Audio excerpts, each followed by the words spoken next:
Okay, so a very good evening to all of you. Let me first introduce myself.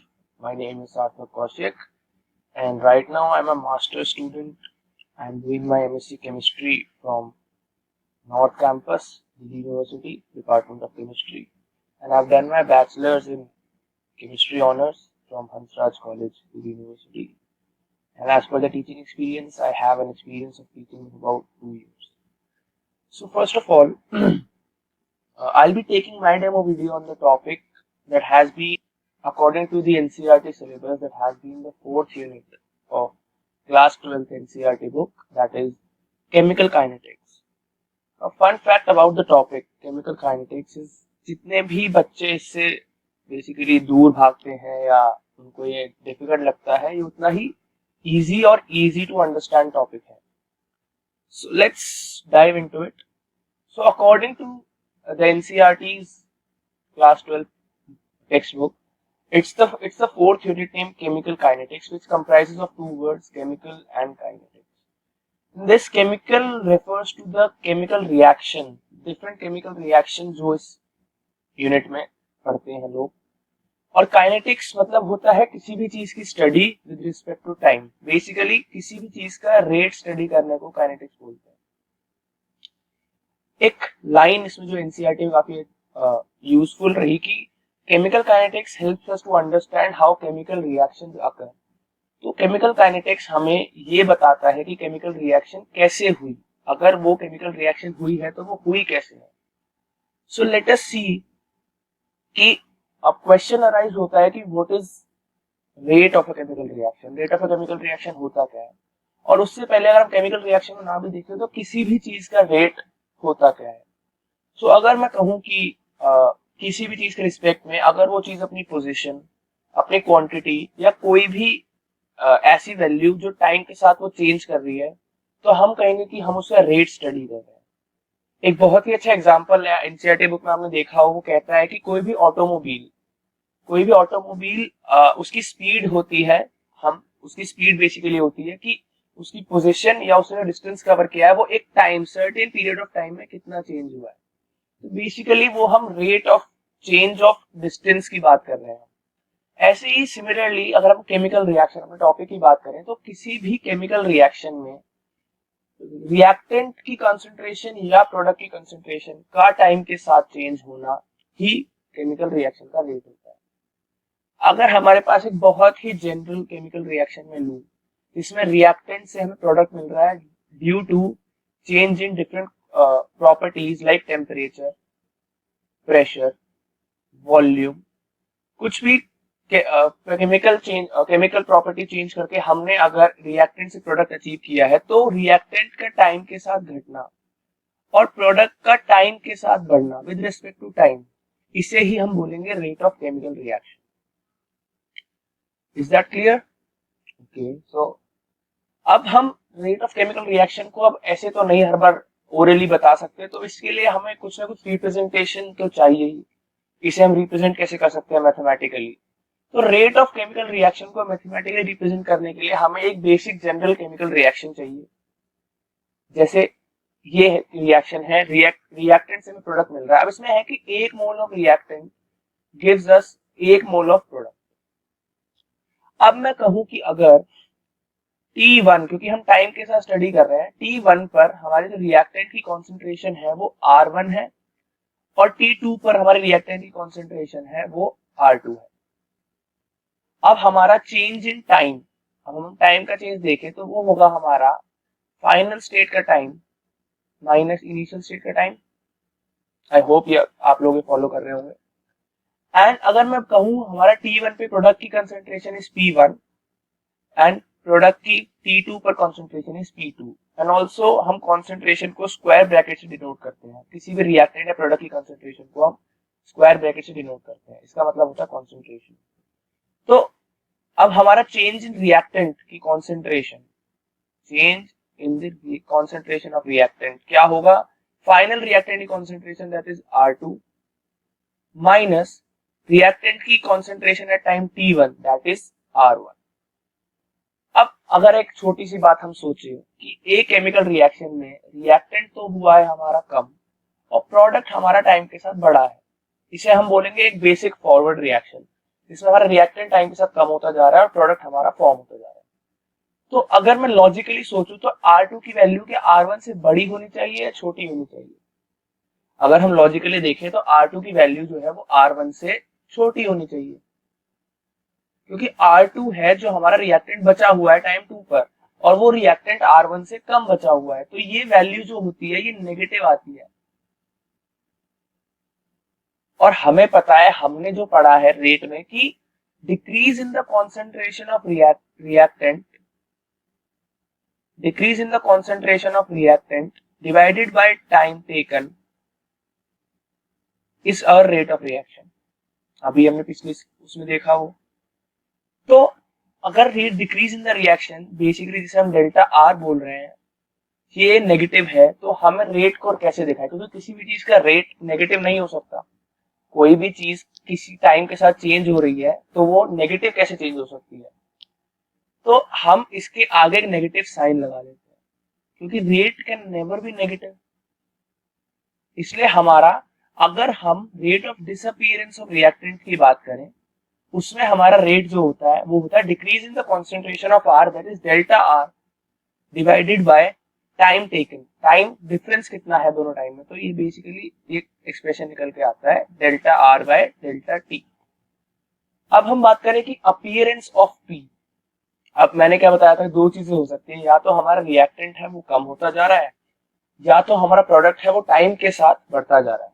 तो या तो rate of disappearance of R या rate of appearance of P, that is increase in the concentration of P. अब अगर मैं logically सोचूं तो P2 concentration P1 से बड़ी होनी चाहिए टाइम के साथ या छोटी? क्योंकि टाइम के साथ साथ रिएक्शन में प्रोडक्ट बनता जा रहा है, तो P2 जब टाइम बढ़ जाएगा तो प्रोडक्ट की वैल्यू भी बढ़ी मिलेगी हमें। तो P2 की concentration will be greater than P1 की कॉन्सेंट्रेशन।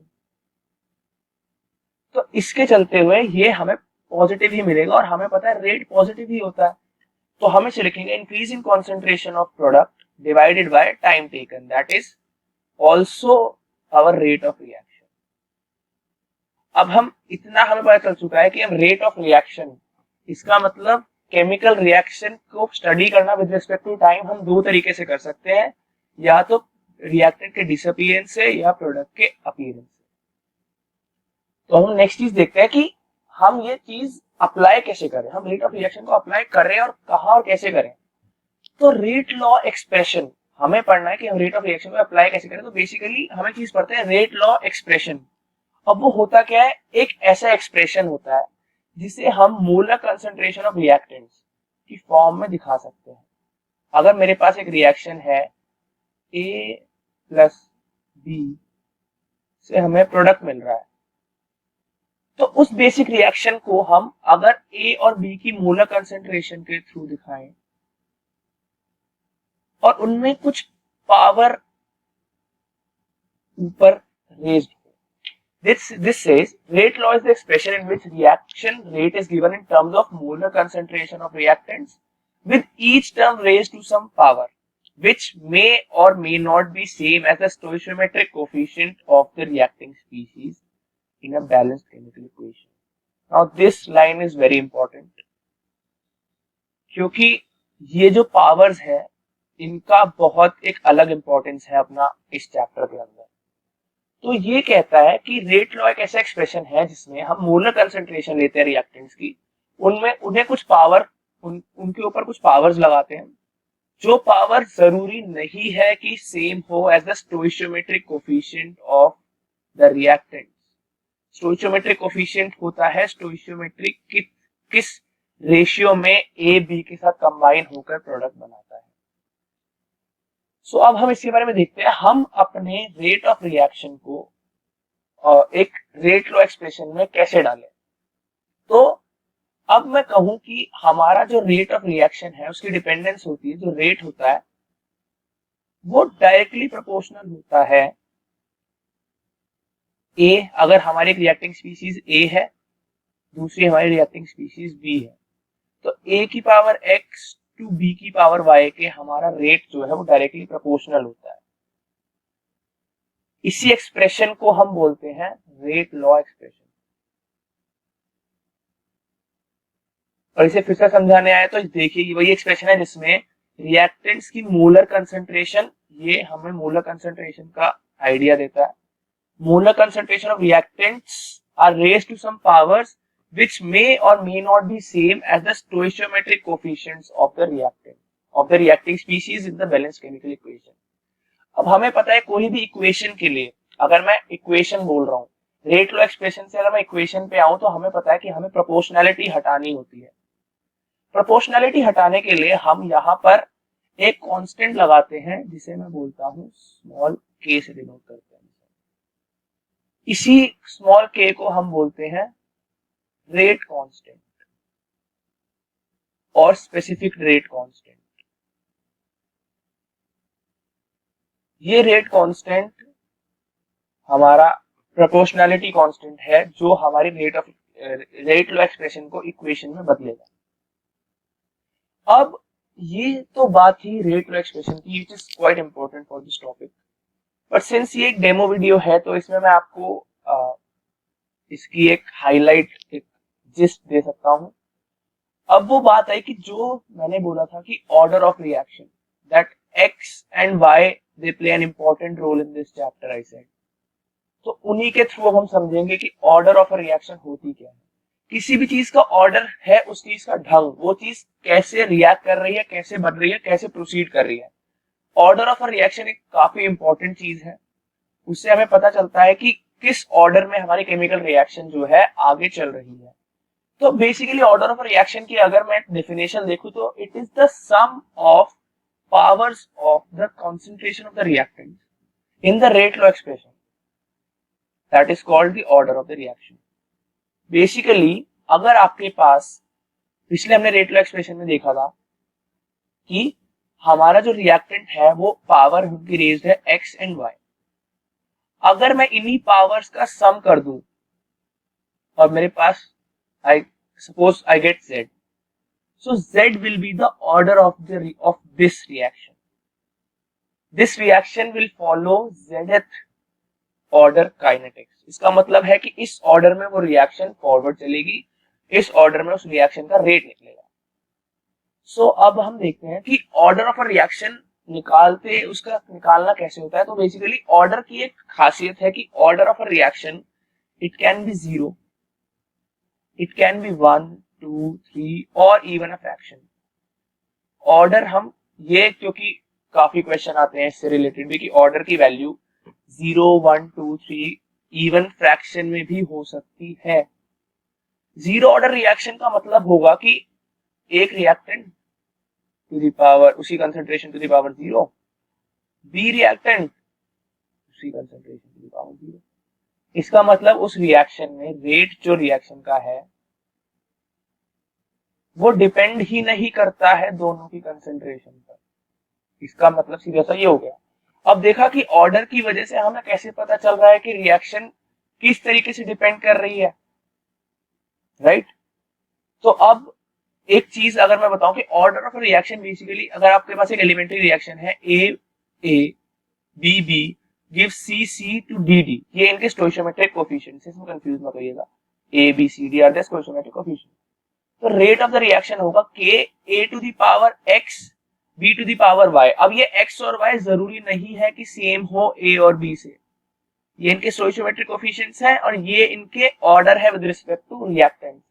तो ये सेम भी हो सकते हैं, एक्स मे और may not be same as A, Y may और may not be same as B, लेकिन इनका ऑर्डर जो होगा वो x प्लस वाई होगा, इनका ऑर्डर।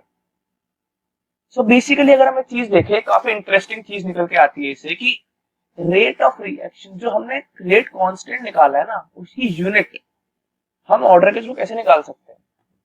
तो अगर मैं देखूं कि अगर मैं उस रिएक्शन को, अपने रेट लॉ इक्वेशन को रीअरेंज करूं तो हमारे पास आएगा rate constant is equal to rate divided by the concentrations of reactants, that is A and B to the power x and y। अब हमें पता है कि रेट जो होता है that is concentration by time, क्योंकि हमने पढ़ा था वो या तो रिएक्शन की concentration का डिफरेंस या प्रोडक्ट की concentration का difference divided by delta T. तो इसकी यूनिट हो गई आपकी concentration by time, whereas हमारे रिएक्टेंट्स की यूनिट हो गई 1 by concentration